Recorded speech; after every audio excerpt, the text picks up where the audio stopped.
अस्सलाम वालेकुम, मैं इमदाद सुमरो। वफाकी वज़ीर शेख रशीद ने वज़ीर-ए-आज़म इमरान खान का भांडा फोड़ कर रख दिया है। इमरान खान हुकूमत का कच्चा चिट्ठा सामने ला कर रख दिया है और मीठी मीठी बातें शेख रशीद साहब ने की हैं, इमरान खान साहब के हामी बनकर बातें की हैं, मगर वो ऐसे ऐसे राज उगल गए हैं जो कोई मुखालिफ भी नहीं उगल सकता या मुखालिफ की दस्तरस नहीं होती तो उस तरह की बातों तक पहुँच ही नहीं सकता। तो शेख रशीद साहब जो हैं उन्होंने वज़ीर-ए-आज़म इमरान खान साहब पर ऐसे हमले किए हैं कि खान साहब जो हैं वो दंग रह गए हैं कि शेख साहब आजकल कर क्या रहे हैं और किसके एजेंडे पर हैं, क्या कर रहे हैं शेख रशीद साहब, या मैं आपको बताता हूँ। और फिर आखिर में रोज़ाना की तरह, हर वीडियो की तरह अपने कुछ सुनने वालों को, देखने वालों की कमेंट्स और सवालों के जवाब है वो गुजारिश करूँगा। तो जनाब शेख रशीद अहमद, आपको याद होगा शेख रशीद अहमद साहब को जब जो वज़ीर-ए-आज़म ने एतमाद का वोट लिया था, एतमाद के वोट वाले दिन वज़ीर-ए-आज़म ने शेख रशीद साहब से हाथ नहीं मिलाया था। उससे पहले हम एक दो बार ये सवाल उठा चुके हैं कि शेख रशीद साहब उस तरह सीन में नहीं हैं, शेख रशीद साहब उस तरह मुतहरिक नहीं हैं। शेख रशीद साहब अपने वजारत के उमूर तो चला रहे हैं, लेकिन सेनेट का इलेक्शन चल रहा है, इमरान खान साहब की सांसें उखड़ी हुई हैं, यानी परेशान होता है ना बंदा कि वो उनको कुछ सुझाई नहीं दे रहा कि क्या करें। और ऐसे में उनका सबसे ज़्यादा दिफा करने वाला फ्रंट लाइन फाइटर जो है उनकी हुकूमत का वज़ीर, वो गायब हो और वो बात ही ना करे, इमरान खान साहब की लिए जो है वो अपोजिशन को जवाब ही ना दे और वो खामोशी से साइड में बैठा हुआ अपने मुतलका इदारों में, कभी पुलिस लाइन चले जाएं, कभी इधर चले जाएं, कभी उधर चले जाएं और जाकर अपने मामूल के ख़िलाफ़ मीडिया से, अपनी तबीयत के ख़िलाफ़ मीडिया से बात ना करे। दाल में कुछ काला था और वो हमने गुजारिश की थी कि दाल में कुछ काला है। अब लग रहा है कि दाल पूरी की पूरी काली है। कैसे? सेनेट का इंतखाब हुआ, वज़ीर-ए-आज़म इमरान खान साहब ने अपना सबसे पहला हमला जो किया था अपने कौम से खिताब में, वो अपोजिशन पर नहीं किया था, उन्होंने हमला किया था इलेक्शन कमीशन पर। अपोजिशन को तो वो कह ही रहे थे कि जनाब ये वोट ख़रीद रहे हैं और ये धांधली कर रहे हैं, ये करप्ट है, ये वो तो बड़े अरसे से कह रहे थे। लेकिन उन्होंने इलेक्शन कमीशन को कहा था कि इलेक्शन कमीशन ऑफ पाकिस्तान जो है वो इनके साथ मिला हुआ है। अब वज़ीर-ए-आज़म के अल्फाज ये नहीं थे, वज़ीर-ए-आज़म के अल्फाज ये थे कि इलेक्शन कमीशन ने का किरदार मशकूक है, इलेक्शन कमीशन को जो करना चाहिए उन्होंने नहीं किया था। इलेक्शन कमीशन को क्या नज़र नहीं आ रहा था कि वोटों की खरीद व फरोख्त हो रही है? इलेक्शन कमीशन ने जमहूरी अमल को, जमहूरियत को नुकसान पहुँचाया, ना जाने क्या क्या वज़ीर-ए-आज़म साहब ने कहा। और उसके बाद अपनी पार्टी के इजलासों में, वो तर्जुमानों के इजलासों में वज़ीर-ए-आज़म इमरान खान साहब ने इलेक्शन कमीशन के ख़िलाफ़ या इलेक्शन कमीशन के किरदार को बेनकाब करने का टास्क दिया था अपने लोगों को। और फिर आज काबीना के इजलास में भी वज़ीर-ए-आज़म इमरान खान साहब ने कहा कि इलेक्शन कमीशन का किरदार मशकूक है। और फिर डस्का का जो इलेक्शन हुआ था, उस इलेक्शन इंतखाबात के बाद PTI की हुकूमत जो है उसका पूरा का पूरा वो जो फोकस हुकूमत के रहा ऊपर, और यूसुफ रज़ा गिलानी की जीत के बाद उनके नोटिफिकेशन को और डस्का वाले नोटिफिकेशन को कंपेयर किया जाता रहा कि जनाब अगर आप नोटिफिकेशन डस्का वाला 1 मिनट से पहले वो मुस्तरद कर सकते हैं, नोटिफिकेशन रोक सकते हैं या इलेक्शन कलअदम करार दे सकते हैं, तो यूसुफ रज़ा गिलानी का क्यों नहीं करार दे सकते? फिर वज़ीर-ए-आज़म साहब के भांजे का ट्वीट था हसन न्याजी साहब का कि ये इलेक्शन कमीशन का वो जो उन्होंने डस्का वाले मामले पर प्रेस रिलीज़ जारी किया था, इलेक्शन कमीशन का प्रेस रिलीज़ नहीं, PMLN का प्रेस रिलीज़ है। तो एक पूरा का पूरा महाज खड़ा किया गया इलेक्शन कमीशन के ख़िलाफ़। तो शेख रशीद साहब उस सारे महाज से गायब थे। तवक्को ये की जा रही थी कि जनाब शेख रशीद साहब भी आएंगे, कोई बात करेंगे। तो जब शेख रशीद साहब मीडिया पर आए तो उन्होंने इलेक्शन कमीशन के ख़िलाफ़ बात नहीं की, उन्होंने बात की वज़ीर-ए-आज़म इमरान खान के ख़िलाफ़, वज़ीर-ए-आज़म इमरान खान की पॉलिसी के ख़िलाफ़, उनकी हिकमत अमली के ख़िलाफ़।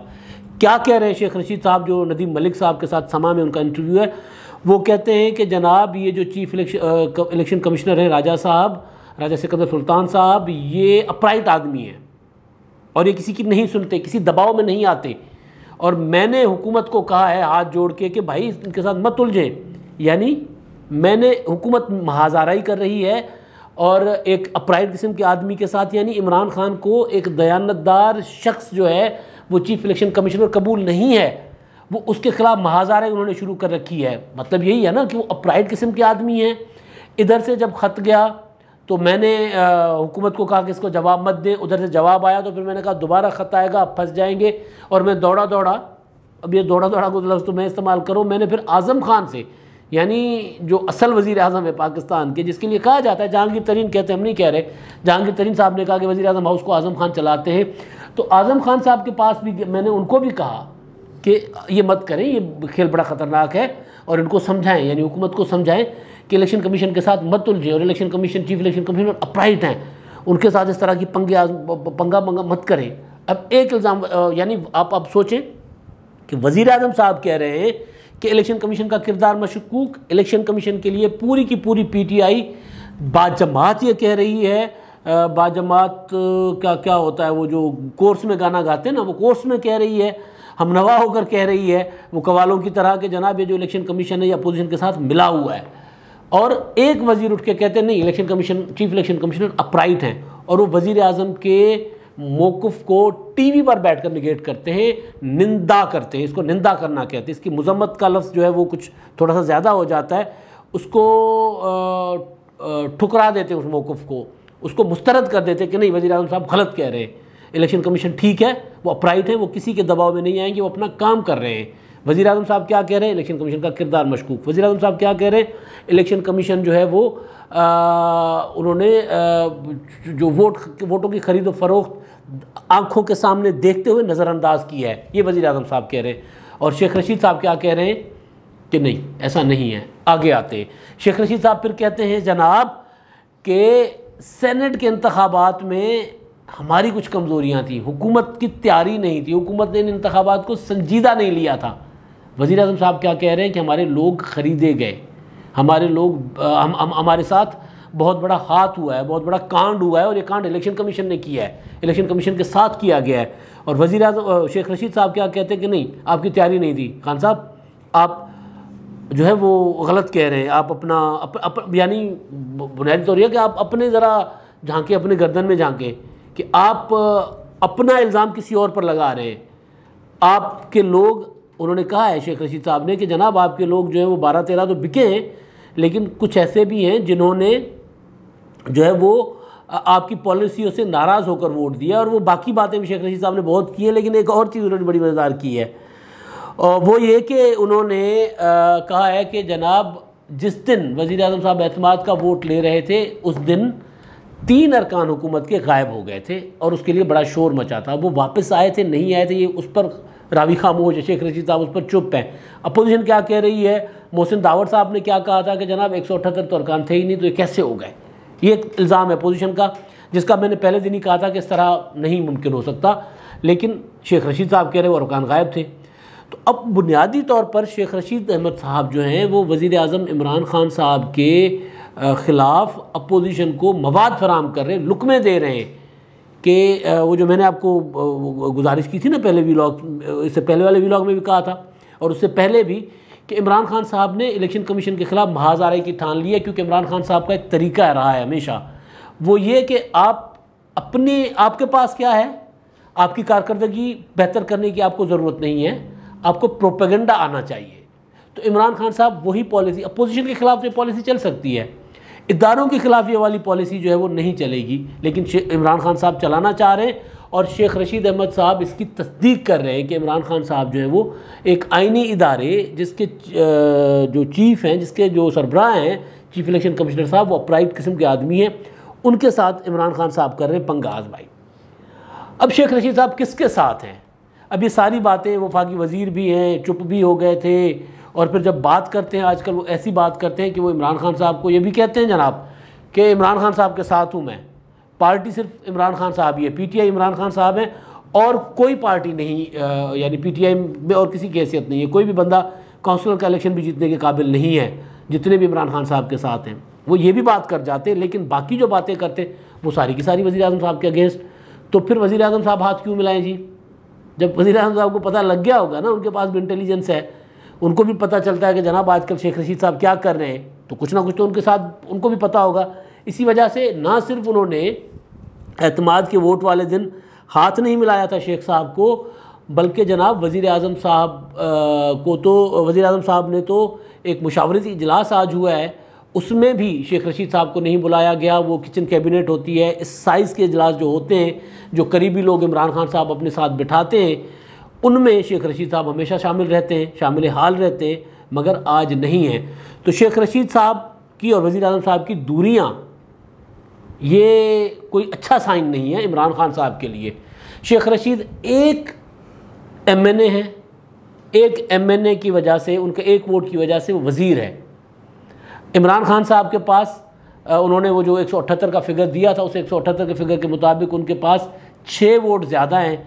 अगर शेख रशीद साहब को वजारत से निकाल भी देते, शेख रशीद साहब की हिमायत वापस भी हो जाती है, यानी इमरान खान साहब के पास वो वोट नहीं भी रहता, तो इमरान खान साहब की हुकूमत नहीं जाती।